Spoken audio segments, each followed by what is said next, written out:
और देखिए, केवल लाल बागचा राजा का दरबार ही नहीं बल्कि मुंबई के कुछ और गणेश पंडालों की भी रौनक खूब बनी हुई है। हर पंडाल के संदेश अलग अलग हैं। ऐसे में मुंबई की सबसे ऊंची और महादेव के रूप में गणेश जी की भव्य प्रतिमा विराजित की गई है। नंदी पर सवार साकीनाका के महाराजा की खास मूर्ति आपको दिखाते हैं। बिल्कुल। इसके अलावा मुंबई के अंधेरी इलाके में सार्वजनिक गणेशोत्सव पारसीवाड़ा मंडल द्वारा बनाए गए कई ऐतिहासिक किलों की झांकी आपको दिखेगी। साथ ही नजर आएगा शिवाजी महाराज के दरबार और गणेश भगवान की भव्य तस्वीर, और इन सब के एक एक करके आपको दर्शन कराएंगे हमारे सहयोगी धर्मेंद्र दुबे। पहले आप भी तस्वीरों से बप्पा का दर्शन करें। बहुत ही भव्य अवतार में बप्पा साकीनाका की धरती पर पधारे हुए हैं। जब आगमन हुआ था तो एक बड़ी संख्या में यहाँ रहने वाले लोगों ने पहुंचकर बप्पा का दर्शन किया था। जो जानकारी है उसके हिसाब से करीब 40 से 45 फीट ऊंची ये गणेश जी की प्रतिमा है। उपनगर की सबसे बड़ी प्रतिमा इन्हें कहा जाता है और ढेरों जो श्रद्धालु हैं लगातार बप्पा के दर्शन के लिए पहुंच रहे हैं। वध करने के लिए बप्पा ने यहाँ पर बप्पा पधारे हुए हैं। मुकुट देखिए बहुत ही ज़्यादा सुंदर लग रहा है और स्पेशली मुकुट के सबसे ऊपर एक डायमंड जैसा सितारा भी चमक रहा है। मुकुट के साथ साथ बप्पा ने जितने भी गहने शरीर पर अपने पहन रखे हैं वो सारे के सारे बहुत ज़्यादा सुंदर लग रहे हैं। डमरू भी उनके एक हाथ में देखा जा रहा है। जी, देखा जाए तो हमारे पंडाल की पहचान ही यही है कि मुंबई उपनगर की सबसे ऊंची गणेश जी की प्रतिमा मूर्ति हमारे यहाँ पर, तो हमारे पंडाल की पहचान ही यही है। अच्छा, क्या थीम है ये? वैसे तो मैं देख रहा हूँ नंदी पर सवार है, लेकिन फिर भी आप बताएं। जैसे शिव जी का रूप में हम लोगों ने इस बार करने की कोशिश की है। हमारे जो मूर्तिकार है महाराष्ट्र के बहुत सुप्रसिद्ध मूर्तिकार है कृणाल दादा पाटिल, उनकी ये सोच है, उनकी संकल्पना है। तो एक राक्षस का, असुर का वध करने के लिए शिव जी निकले थे और नंदी के ऊपर वो एक अपना विराट रूप दिखा रहे हैं। ऐसी एक प्रतिमा है। कितने साल हो गए स्थापना होकर? स्थापना होकर तो 41 ईयर से हमारा 41वां साल चल रहा है। और जब भी मेरी पैदाइश भी नहीं हुई थी, मेरे चाचा, मेरे बड़े लोग हमारे, वो लोग चलाते थे उस समय पे। तभी अभी हम लोग आ गए। तो उस समय पे मूर्तियाँ इतनी बड़ी नहीं होती थी। उस समय पे कुछ चीज़ों का रिस्ट्रिक्शन होता था। आजकल बहुत सारी चीज़ें आ गई है, सहूलियत हो गई है। मूर्तिकारों में भी बड़ी से बड़ी और अच्छा करने की अभी चाहत है। तो फिर हम लोग भी है, सब यंगस्टर्स मिल जाते और कुछ अच्छा करेंगे हर साल, ये सोचकर, ये उम्मीद लेकर, बाप्पा का आशीर्वाद लेकर काम शुरू करते हैं। मेंबर लोग समझ लेते हैं, घर का परिवार का सदस्य बप्पा को समझते हैं। हर कोई बड़े खुलकर बप्पा से जो मांगता है पूरा हो जाता है। कुछ कहानी यहाँ की भी है कि बप्पा ने किसी की मांग पूरी है, किसी की मिन्नतें पूरी करी? अभी मिन्नतों की कहानियाँ तो बहुत सारी है। मैं बचपन से मैं भी एक अगर बताएं जो मैं चौंक जाऊं और हमारे लाखों करोड़ों दर्शक जो आपको इस समय सुन रहे हैं वो भी। ऐसी बहुत सारी कहानियाँ हैं। एक छोटी सी कहानी मैं बताऊँगा। जैसे हमारे जो हम यंगस्टर्स हैं, हम लोगों ने एक सपना देखा था कि सभी जैसे लोग आज साउथ बॉम्बे जाते हैं, लाल बागचा राजा है या वहाँ के पंडाल है, जब जो बड़े बड़े पंडाल है वहाँ पे गर्दियाँ लगती थी। तो हमारे लोगों ने सोचा था कि एक दिन ऐसा आएगा जब हमारे पंडालों में भी बहुत ज़्यादा गर्दियाँ होगी, श्रद्धालु इतने आएंगे कि पूछे मत। और वो दिन बहुत ज़्यादा समय नहीं लिया पापा ने, बहुत ही जल्द इतनी आज यहाँ पर भीड़ लगती है, वो भी कर जाइए। और गणपति जी से भी यही प्रार्थना करूँगा कि ऐसे ही हमको शक्ति दे हर साल के हम उनका उत्सव ऐसे ही सालों साल मतलब बड़े पूरे जल्लोश से, पूरी ताकत से बनाए और ऐसे ही श्रद्धालु आए और उनका उत्साह विशालकाय हो। क्या बात है, यही बात है, बस यही बात है। गणपति बप्पा मोरिया, मंगल मूर्ति मोरिया। वीडियो जर्नलिस्ट स्वराज दीक्षित के साथ Dharmendra Dubey, good news today Mumbai. और महाराजाओं के किले में जब प्रवेश किया जाता था तो तस्वीरें कुछ इस तरह की ही होंगी और इस पंडाल में बिल्कुल हूबहू उसी तरह के दृश्य भी बनाए गए हैं। ये देखिए, शिवाजी महाराज का इसी किले में जन्म हुआ था। शिवनेरी बकायदा नाम लिखा हुआ है, तस्वीर भी लगी है और शिवनेरी के बारे में जो जानकारी है वो इस तरह से यहाँ पर छापकर लगाई गई है। ऐसे कुछ 12 किले हैं जिनके बारे में बकायदा हर तरफ तस्वीरें लगाई है और उनके डिस्क्रिप्शन जो है वो लिखे हुए हैं। ये देखिए, यहाँ पर प्रतापगढ़ की बात हो रही है। थोड़ा सा हम जानने की कोशिश करेंगे। सर, ये प्रतापगढ़ है राइट, और इसके नीचे आपने ये लिखा है, क्या आप थोड़ा अगर जानकारी दें इसका? हाँ, जरूर जानकारी देंगे। ये प्रतापगढ़ जो महाराजा ने एक खास अपने मकसद के लिए चुना गया था। चलते चलते बात कर, मकसद के लिए चुना गया था। जिस टाइम में अफजल खान वहाँ आया था तो उनको किस तरह से चकमा दिया जाएगा, उसको किस तरह से सामना किया जाएगा, कि उनकी फौज बड़ी थी और अपनी फौज छोटी थी महाराजन की। तो उन्होंने उस टाइम में बहुत टेंशन में थे। उस टाइम में उनको ये सामने प्रतापगढ़ का ये सिवा कोई दिख नहीं रहा। तो उन्होंने सोचा कि अगर अफजल खान को लाना है तो ये प्रतापगढ़ के पास ही लाना है, वहाँ ही उसको कुछ उसका मैटर सॉल्व किया जाएगा। तो उस टाइम में ये भवानी माता ने उनको दर्शन दिए कि भाई तुम डरो मत, मैं तुम्हारे साथ में हूँ। जिस तरह से वो अपने महाराष्ट्र में आया है तो उसका कैसा क्या करना है वो मैं सोचूंगी, तुम सिर्फ अपनी तलवार चलाते रहो। यानी तलवार में मैं धारण हूँ। हाँ, बस अपनी तलवार चलाते रहो, मैं तुम्हारे साथ में हूँ। हाँ, ये भवानी माता हमारी वो है। श्रद्धालु जैसे ही एंट्री करते हैं इन किलों के बारे में न केवल जानकारी लेते हैं बल्कि फिर माता जी का दर्शन करते हैं, और उसके बाद जो अगली मूर्ति यहाँ पर देखी जाती है वो कुछ इस तरह से होती है। लोकमान तिलक जी की स्मृति यहाँ रखी गई है। इन्होंने ही गणेश उत्सव एक बहुत बड़े लेवल पर मुंबई महाराष्ट्र में शुरू की, और उसके बाद फिर शिवाजी महाराज के दरबार में और गणपति बप्पा के दरबार में पहुंचा जाता है। वाकई में इस तरह की झांकियां देखने लायक होती है, और मुंबई का जो गणेश उत्सव जो त्यौहार है वो इन्हीं झांकियों की वजह से बहुत ही ज्यादा प्रचलित है। गणपति बप्पा मोरिया, मंगल मूर्ति मोरिया। मैं इस समय मौजूद हूँ गणपति बप्पा के दरबार में। सबसे पहले तो आप गणेश जी का ही दर्शन कर लें, बहुत ही ज़्यादा सुंदर लग रहे हैं। ख़ास बात यह है कि हर साल ठीक इसी तरह से प्रतिमा गणेश जी की यहाँ पर स्थापित की जाती है। इनका दरबार है ये, और भी बहुत सारी ख़ास चीज़ें बताएंगे, लेकिन जो महत्वपूर्ण तस्वीर है यहाँ पर देखें। एक तरफ गणपति बप्पा का दरबार है तो दूसरी तरफ छत्रपति शिवाजी महाराज का भी दरबार है। राज्याभिषेक चल रहा है। चलचित्र के माध्यम से यहाँ आने वाले श्रद्धालुओं को शिवाजी महाराज का राज्याभिषेक दिखाया जाता है। खास बात यह है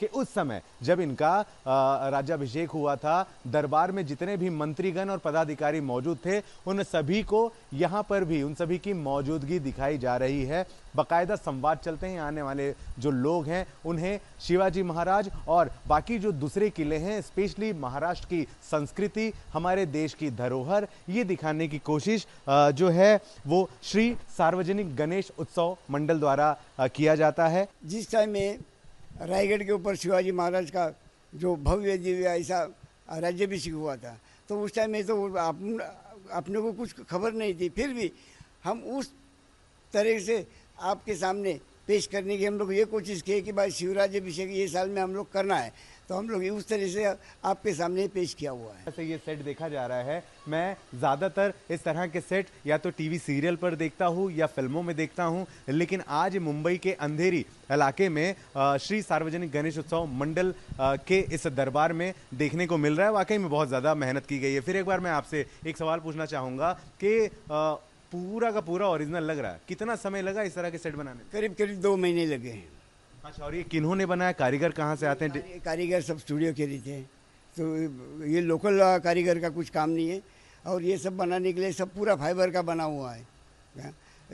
हम लोग प्लास्टर ऑफ पेरिस इस टाइम में कोई यूज़ नहीं किया, सब फाइबर का है, और ये सब स्टूडियो के आदमी काम करते हैं। मतलब कि पर्यावरण समर्थक हैं। समर्थक है, बराबर है। पिछले कुछ सालों की बात करें तो क्या कुछ आपने दिखाया लोगों को? पिछले साल, उसके पहले हम लोग अक्कलकोट किए थे, गए साल में वैष्णव देवी किए थे, उसके पहले हम लोग पंढरपुर किए, तुलजापुर किए, जेजुरी हो गई, खंडोबा हो गया। ये जो महाराष्ट्र में जितने अच्छे चीज़ देखने के लिए जो, तो हम लोग यहाँ साकार करते हैं। मिला जुला की कहानी ये है कि देश के जितने भी धरोहर है वो सारे सुप्रख्यात मंदिर हैं जहां पर श्रद्धालु किन्हीं वजहों से नहीं पहुंच पाते हैं। इस मंडल की ये कोशिश होती है कि वो चलचित्र के माध्यम से और थीम के माध्यम से आप तक पहुंचाएं, ताकि आप वहां न जाकर के यहां आए, कम समय में उन सारी चीज़ों को अपनी आंखों से देखें, उनके बारे में जानें। भला इससे बेहतर गणेश उत्सव मंडल और क्या ही हो सकता है। वीडियो जर्नलिस्ट स्वराज दीक्षित के साथ Dharmendra Dubey, good news today, Mumbai. Bappa का हर रूप निराला है। बप्पा के अलग अलग रूपों के दर्शन भक्तों को हो रहे हैं। उदयपुर में करोड़ों रुपए के नोटों से बप्पा का श्रृंगार किया गया, जबकि अमरावती में ड्राई फ्रूट से प्रतिमा तैयार की गई। और एक ऐसा पंडाल भी है जहां महाराष्ट्र के पर्व और त्योहारों को झांकी के माध्यम से दिखाया गया है। इसी तरह ऑपरेशन सिंदूर थीम पर तैयार पंडाल भी सभी का ध्यान अपनी तरफ खींच रहा है।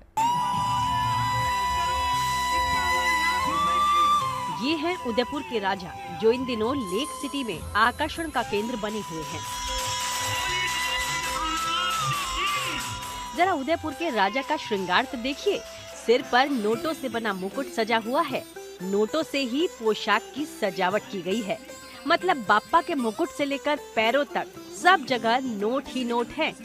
ऐसी मनमोहक छवि कि देखने वालों की नजरें हैं कि हटती ही नहीं। तो हम गणपति यहाँ पे 10 दिन विराजित करते हैं, ठीक है। तो रोजाना बापा को हम अलग अलग रूप से श्रृंगार करते हैं। कभी उनको महादेव जी का रूप, कभी उनको पशुपति का रूप, कभी उनको बालाजी का रूप, कभी उनको राधा रानी का रूप। हर दिन का एक अपना अपना अलग अलग श्रृंगार होता है। बप्पा की प्रतिमा के अलावा पूरा स्टेज 50, 100 और 500 के नोटों से सुसज्जित है। उदयपुर के राजा के इस भव्य दिव्य दरबार को 1,51,00,000 रुपए के नोटों से सजाया गया है। बाप्पा के इस अनोखे श्रृंगार को देखने के लिए दूर दूर से भक्त पहुंच रहे हैं, जो भजनों पर झूमते गाते नजर भी आए। उदयपुर के इस गणपति पंडाल में ऐश्वर्य की झलक दिख रही है, तो वडोदरा का ये पंडाल देश प्रेम की अलख जगा रहा है। ऑपरेशन सिंदूर की थीम पर तैयार इस पंडाल में भक्ति के साथ शक्ति की उपासना की जा रही है। पंडाल में गणपति जी को पहाड़ों के बीच विराजमान दिखाया गया है और सामने राष्ट्रभक्ति को दर्शाती सुंदर झांकियां हैं। 41 सालों से हम यह गणपति बापा की स्थापना कर रहे हैं। हर साल की तरह इस साल भी हमने एक विषय को ध्यान में रख के गणपति बापा का डेकोरेशन किया हुआ है। इस बार हमने ऑपरेशन सिंदूर शौर्य सम्मान यात्रा का आयोजन किया है। इसी तरह पंडाल डायमंड सिटी सूरत में भी सजाया गया है। यहाँ स्टेज पर बाप्पा की बड़ी सी मूर्ति स्थापित है, जबकि पंडाल के दूसरे हिस्से को ऑपरेशन सिंदूर से जुड़ी तस्वीरों से सजाया गया है। जांबाज अधिकारियों के पोस्टर लगाए गए हैं, स्वदेशी हथियारों की तस्वीरें भी लगी हैं। जो थीम इन्होंने बनाया ऑपरेशन सिंदूर का, मुझे तो काफ़ी अच्छा लगा। हम लोग डेली यहाँ पे दर्शन वगैरह के लिए आते हैं। इस थीम से हम बहुत सारे लोग जो स्पेशली फीमेल्स वगैरह हैं वो तो बहुत ही जागरूक हुए हैं। सूरत में इसी थीम पर एक और पंडाल बनाया गया है। इसमें बप्पा की मूर्ति के अगल बगल तिरंगे लगाए गए हैं, जबकि मूर्ति के पीछे एक बड़ी सी स्क्रीन पर जवानों के जोश को बयां करती शॉर्ट फिल्म चलती रहती है।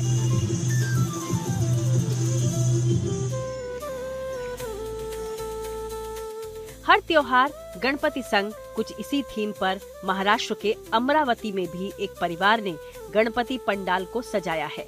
यहाँ हर त्योहार की झलक दिखाने वाली झांकियां बनाई गई हैं, जो महाराष्ट्र की समृद्ध संस्कृति और परंपराओं को जीवंत करती हैं। गणपति बाप्पा महज उसकी 10 दिन पूजा आराधना साधना नहीं, तो उसके जरिए समाज को संदेश देना, ये अब गणपति बाप्पा के उत्सव की एक बड़ी कहानी और नई कहानी होती जा रही है। कठपुतलियों और सजावट के जरिए महाराष्ट्र के प्रमुख त्योहारों को झांकियों के रूप में साकार किया गया है, जिसमें आपको महाराष्ट्र के नव वर्ष गुड़ी पाड़वा से लेकर दही हांडी उत्सव की झलक देखने को मिलेगी।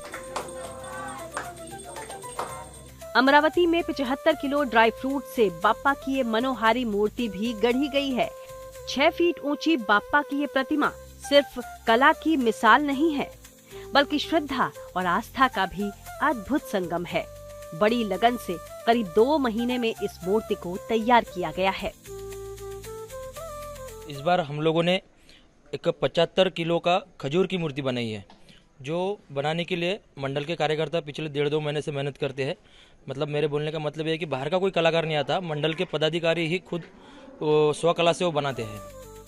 बाप्पा की अलग अलग भव्य दिव्य प्रतिमाएं, अलग अलग थीम पर सजे पंडाल न सिर्फ भक्तों को आकर्षित कर रहे हैं, बल्कि एकजुटता और कुछ नया करने की प्रेरणा भी दे रहे हैं।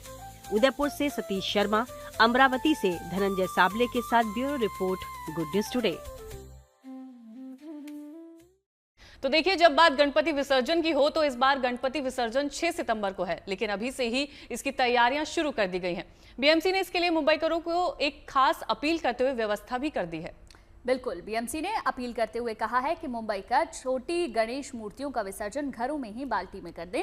इसके अलावा शहर में कई आर्टिफिशियल तालाब बनाए गए हैं, जहां वो बप्पा का विसर्जन कर सकते हैं। 6 फीट से कम की जो मूर्तियां हैं वो सिर्फ और सिर्फ आर्टिफिशियल पॉन्ड में ही इमर्शन होना है तो गिरगांव चौपाटी पे इस तरह के 7 इमर्शन पॉन्ड्स बनाए गए हैं जो हम आपको दिखा रहे हैं। आर्टिफिशियल इमर्शन पॉन्ड्स ये हैं और ये पीओपी हो या फिर क्ले की जो मिट्टी की बनाई जा रही है उनके लिए ये जो पॉन्ड है ये बनाया गया है। और आप कह सकते हैं कि जिस तरह का ऑर्डर आया था हाईकोर्ट का उसके बाद ये पूरी जो तैयारियां हैं वो की गई है। 6 फीट से ज़्यादा की जो मूर्तियां होंगी वो समंदर में भले ही उनका विसर्जन होगा लेकिन उसके बाद उसका जो मटेरियल है वो बीएमसी की तरफ से बाहर निकाला जाएगा। बीएमसी ने पूरे मुंबई में 288 कृत्रिम तालाब बनाए हैं। सबसे मशहूर विसर्जन स्थल गिरगांव चौपाटी पर ही 7 आर्टिफिशियल पॉन्ड बनाए गए हैं। 6 फीट तक की सभी गणपति की मूर्तियों का विसर्जन केवल ऐसे ही कृत्रिम तालाबों में किया जाएगा, जबकि 6 फीट से ऊंची मूर्तियों को समंदर में विसर्जित किया जा सकेगा। बॉम्बे हाईकोर्ट के निर्देश पर विसर्जन के लिए भी अलग नियम बनाए गए हैं और खास तैयारी भी की गई है। ये जो तैयारी आप देख रहे हैं ये विसर्जन के लिए है, यानी कि जो विसर्जन होना है गिरगांव चौपाटी पर, मुंबई के बाकी जगहों पर, उसमें पुलिस बीएमसी की तरफ से सारी जो तैयारियां हैं वो इस वक्त हम आपको दिखा रहे हैं। और उसमें एक इम्पॉर्टेंट पॉइंट जो है ये जो वॉच टावर आप देख रहे हैं सामने, जो वॉच टावर नंबर 6 है, वॉच टावर नंबर 5 है, ये लोगों पर नज़र रखने के लिए आप कह सकते हैं वॉच टावर्स गिरगांव चौपाटी में बनाए जाते हैं। क्योंकि ये जो पूरा इलाका आप अभी खाली देख रहे हैं, जब विसर्जन का शाम का समय होगा तो पूरी तरह से ये इलाका लोगों से, भीड़ से भर जाता है और उस भीड़ को कंट्रोल करने के लिए, उन पर नज़र रखने के लिए ये वॉच टावर्स बनाए जाते हैं। उसके साथ साथ लाइफ गार्ड्स भी बीएमसी की तरफ से दिए जाते हैं। इसके अलावा मुंबई के समुद्री तटों पर लाइफ गार्ड्स और रेस्क्यू बोट की भी तैनाती की जाएगी। यही नहीं, मुंबई पुलिस और बीएमसी के कर्मचारी 24 घंटे तैनात रहेंगे। इसके अलावा समुद्री तटों से थोड़ी दूर पर नेविगेशन बॉय बनाया गया है जो लोगों को ये बताएगा कि इस निशान के आगे खतरा है। नेविगेशन बॉय ये टेक्नोलॉजी ऑलरेडी फॉरेन में बहुत जगह यूज होती है। ये यूज होती है ताकि एक सेफ जोन बना रहे। जो भी हम लोग के पास यहाँ पर विसर्जन हो जाता है तो विसर्जन के टाइम गणपति बप्पा की मूर्ति का विसर्जन बहुत आगे, मतलब हाई टाइड लेवल पे ना जाए, वो लो टाइड में ही विसर्जन हो जाए, इसलिए ये navigation marking as a demarcation के लिए लगाया गया है। इस के साथ एलईडी लाइट भी लगा है, जैसे कि शाम होने के बाद अंधेरे में इसका एलईडी लगेगा तो एक मार्किंग आपको सबको दिखेगा यहाँ से शोर से, तो जो भी विसर्जन होना है वो उसके अंदर ही हो जाए। पिछले साल करीब 48% गणेश मूर्तियों का विसर्जन मुंबई के कृत्रिम तालाबों में किया गया था। बीएमसी को उम्मीद है कि नए दिशा निर्देशों के बाद इस साल ये संख्या बढ़ेगी। मुंबई से मुस्तफा शेख के साथ bureau report, good news today. Kerala में राज्य परिवहन निगम के कर्मचारियों ने ड्यूटी पर रहते हुए ओणम पर्व मनाया। कन्नूर में इन्होंने न सिर्फ त्योहार मनाया बल्कि खूब एंजॉय किया। इन राज्य परिवहन निगम के कर्मचारियों ने अपने दफ्तर में फूलों की रंगोली बनाई और पारंपरिक वेशभूषा में डांस किया। कुछ देर के लिए गाड़ियों के हॉर्न से गूंजने वाला डिपो लोकगीतों से चहक उठा। इस दौरान एक कर्मचारी राजा के परिधान में भी नजर आया। इस रूप में उसने सभी का अभिवादन किया और बस चलाई। और अब बात करते हैं देश के एक ऐसे होनहार की जिन्होंने अपनी कला से अपनी अलग पहचान बनाई। उत्तर प्रदेश के पीयूष गोयल भारत के अनोखे मिरर राइटर उल्टी दिशा में लिखकर भी सीधी राह दिखाते हैं। और भगवत गीता से लेकर मधुशाला तक हर शब्द उनके हौसले की कहानी कहता है। ये कला नहीं है बल्कि एक विरासत है जिसे अब पहचान और संरक्षण की जरूरत है।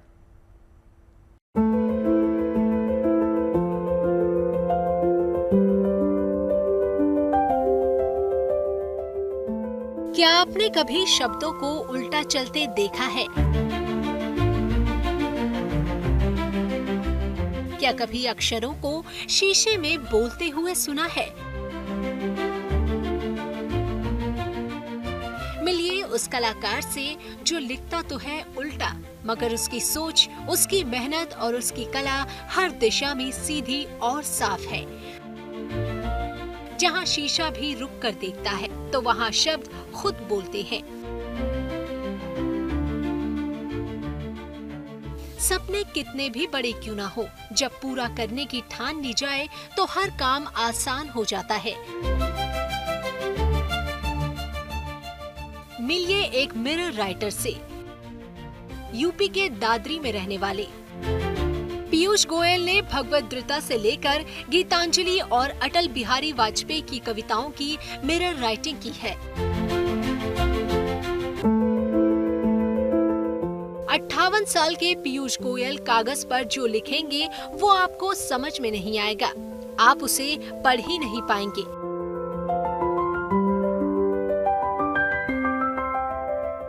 लेकिन हाँ, अगर आप उनके लिखे हुए शब्दों को आप शीशे के सामने लेकर जाएं, तो जरूर आप उनके लिखी बात को पढ़ पाएंगे और समझ पाएंगे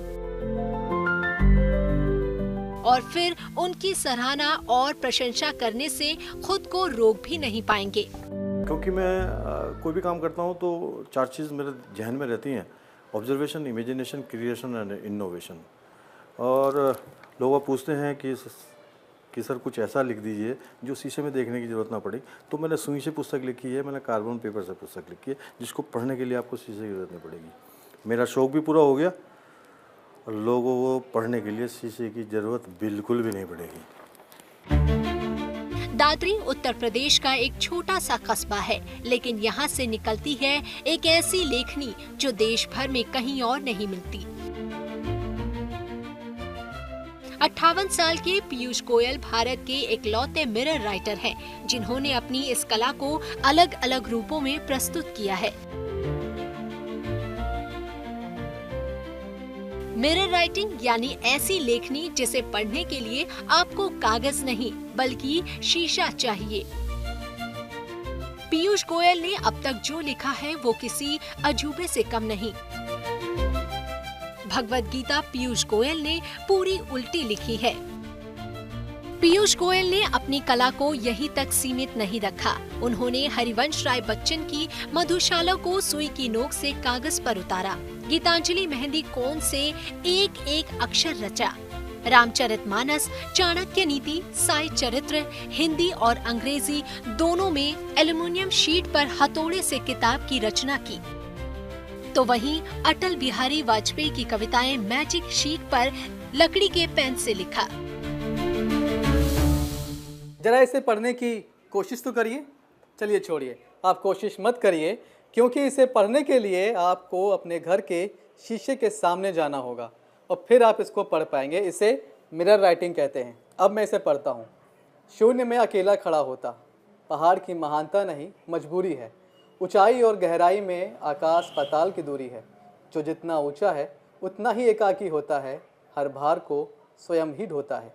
ये एक कविता है देश के पूर्व प्रधानमंत्री अटल बिहारी वाजपेयी की। लेकिन उनकी इस कविता को, इन टेढ़े मेढ़े शब्दों को इन रंग बिरंगे पन्नों पर किसने उकेरा है? आज आपको उसी शख्स से मिलवाएंगे। नाम है पीयूष गोयल, पता है उत्तर प्रदेश के ग्रेटर नोएडा का दादरी गांव। शीशे के सामने उनकी रचनाएं भगवद गीता का पन्ना पढ़ा जा सकता है। हर शब्द जैसे शीशे में जीवन पा रहा हो। लेकिन इस कलात्मकता के पीछे एक बेहद दर्दनाक कहानी है। साल 2003 में एक एक्सीडेंट ने पीयूष की जिंदगी बदल दी। पीयूष 9 महीने तक बिस्तर पर थे। उस एक्सीडेंट के बाद पीयूष की नौकरी चली गई, उम्मीदें टूटी, सपने वैसे ही सजे रहे। ये सिर्फ मिरर राइटिंग नहीं थी, ये थे दर्द के पन्ने, प्रार्थना की स्याही और आत्मविश्वास की भाषा। आज पीयूष गोयल का लिखा हुआ बहुत कुछ वृंदावन के म्यूजियम में चाणक्य नीति के सूत्र, रामचरितमानस की चौपाइयाँ, एल्युमिनियम शीट पर हथौड़े से उकेरे श्लोक, गीता और गीतांजलि, कविताएं, सब कुछ मिरर राइटिंग में लिखे हुए हैं। कभी सुई से, कभी हथौड़े से, कभी कोन से। पीयूष गोयल ने सिर्फ लिखा नहीं, उन्होंने अपने जख्मों को शब्दों में ढाला और फिर उन्हें शीशे में अमर कर दिया।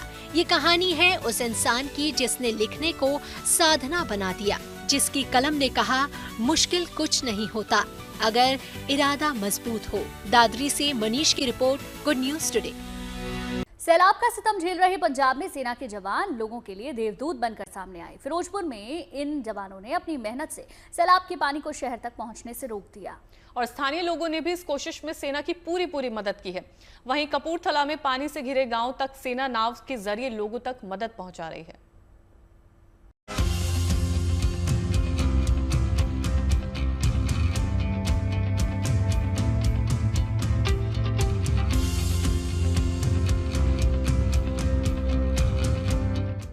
कुदरत की बेरुखी झेल रहे पंजाब में इन दिनों सैलाब का सितम जारी है, लेकिन पंजाब के लोगों के जज्बे के सामने कुदरत की ये चुनौती भी घुटने टेकती नजर आ रही है।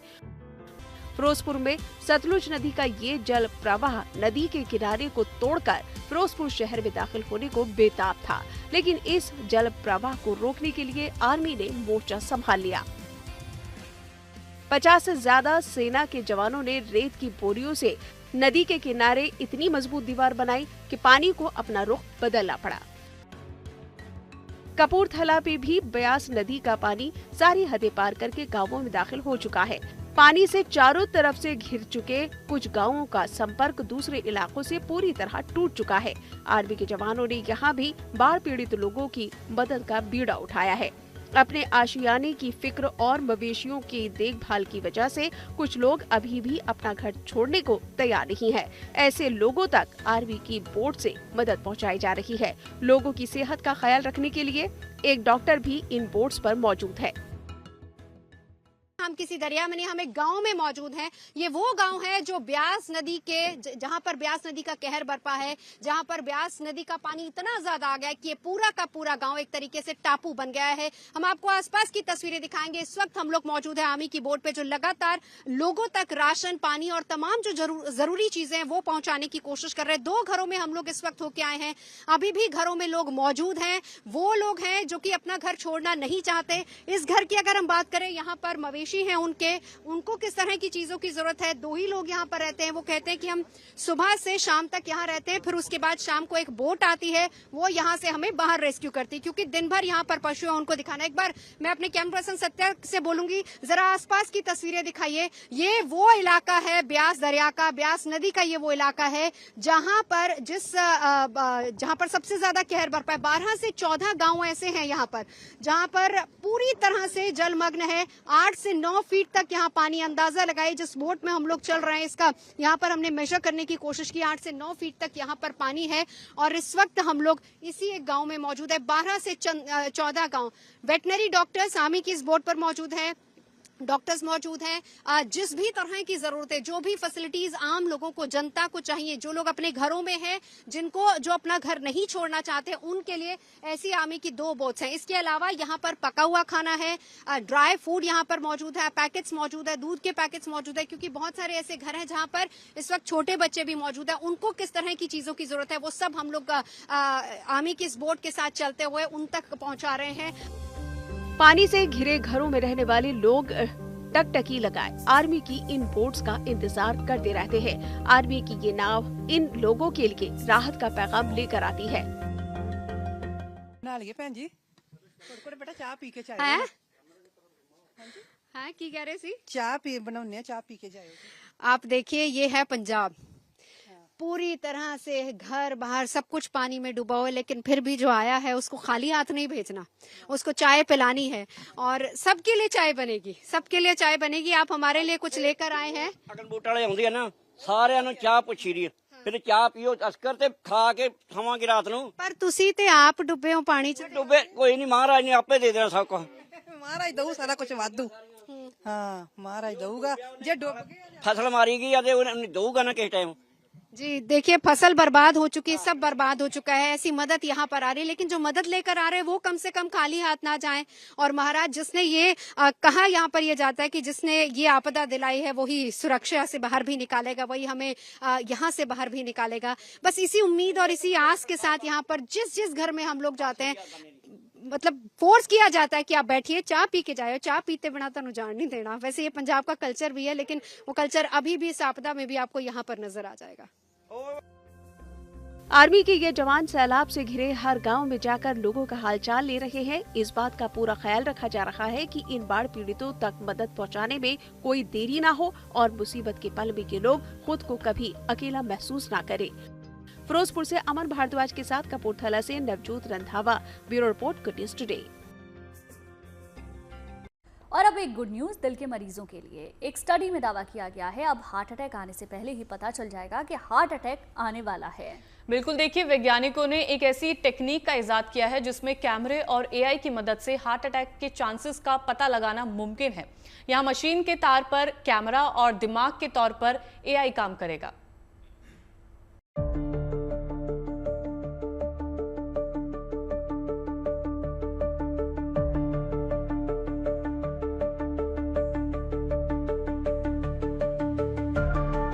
आज शायद ही कोई ऐसी जगह बची हो जहां आर्टिफिशियल इंटेलिजेंस कमाल न दिखा रही हो। मेडिकल साइंस में भी नित नए इलाज एआई तकनीक के जरिए मुमकिन हो पा रहे हैं।